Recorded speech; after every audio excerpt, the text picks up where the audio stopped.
हफ्ते के आखिरी कारोबारी दिन अच्छे ग्लोबल संकेतों के चलते बाजार में तेजी दिखाई दी। निफ्टी 171 अंक चढ़ा। सेंसेक्स में भी हमने करीब 700 अंकों की और बैंक निफ्टी में भी करीब 750 अंकों की तेजी देखी। लेकिन अगर हफ्ते भर की बात करें तो निफ्टी में करीब हमने देखा 3/4% की गिरावट देखने को मिली। हफ्ते के 5 कारोबारी दिनों में से 3 बार निफ्टी गिरकर बंद हुआ था।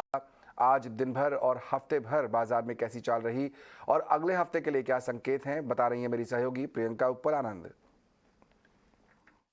देखिए, आज बाजार में जो आपको गैप अप मिला था उसे बाजार में हालांकि ट्रेडर्स को बहुत ज्यादा चेस करने का मौका नहीं मिला, लेकिन एटलीस्ट प्रॉफिट बुकिंग नहीं आई। आपने सस्टेन किया उन गेन्स को। हालांकि लास्ट आवर में आपको थोड़े बहुत गेन्स ऊपरी लेवल से रोड होते हुए देखे, लेकिन सेंटिमेंट बुलिश दिख रहा है, अंडरटोन स्ट्रॉन्ग दिख रही है on the front of global cues. VIX cool off हुई है तो ट्रेडर्स यहाँ से बुलिश बेट ज्यादा ले रहे हैं, जो विक्स इंडिकेट कर रहा है। जो दो सेक्टर्स जिन्होंने आज लीडरशिप ली वो क्लियरली पहला आईटी था पोस्ट द इन्फोसिस नंबर्स, और दूसरा जो सेक्टर था वो था बैंक्स एंड फाइनेंस। क्लियरली अब बड़े नंबर्स आने शुरू होने, एचडीएफसी बैंक के नंबर्स वीकेंड पर आने हैं, तो वहां से आपको बड़े अपडेट्स हैं। और जिन बैंक्स के Q2 अपडेट अच्छा है जैसे फेडरल बैंक, और उसके बाद नंबर्स भी अच्छा है, वह उसके चलते आपने पूरे मिड टियर बैंक्स को स्ट्रॉन्ग देखा, बड़े बैंक्स को, लार्ज कैप बैंक्स को, एचडीएफसी बैंक जैसे स्ट्रॉन्ग बैंक्स को, तो हेवी वेट बैंक्स को आज स्ट्रॉन्ग देखा। तो लीडरशिप क्लियरली आपको आईटी और बैंक्स और फाइनेंस काउंटर्स में देखने को मिली।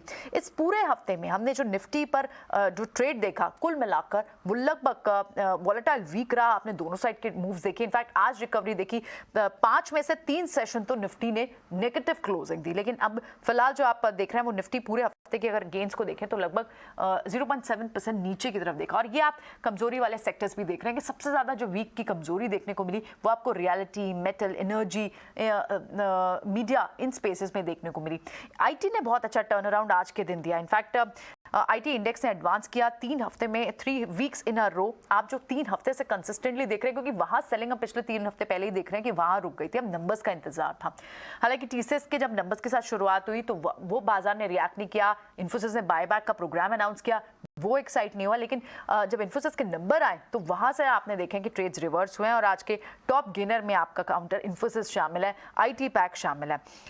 दूसरे जो गेन्स थे वो क्योंकि आज इस वीक में फार्मा स्पेस के लिए डिविस लैब जैसे काउंटर से एक प्रेशर क्रिएट हुआ, जब वहां के Q2 की म्यूटेड परफॉर्मेंस रहने के एंटिसिपेशन में शिपमेंट्स क्योंकि इतनी नहीं रही, एक्सपोर्ट ओरिएंटेड बिजनेस हिट हो सकता है, इस एंटिसिपेशन में फार्मा स्पेस पर हालांकि डिफेंसिव बेट होने के बावजूद भी क्लोजिंग शॉर्ट बेट्स बनी थी, लेकिन वहां पर भी आज आपको रिकवरी देखने को मिली।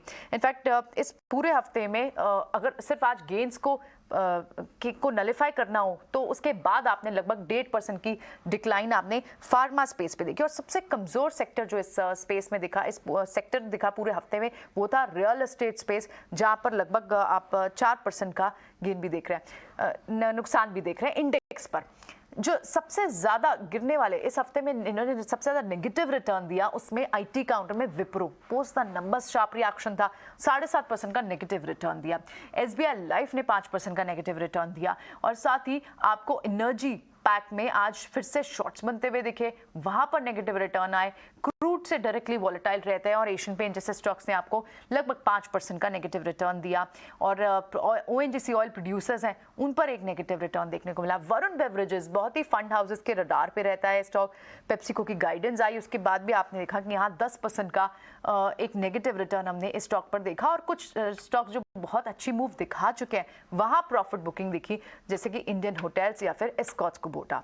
सो ये एक वीकली रैप था।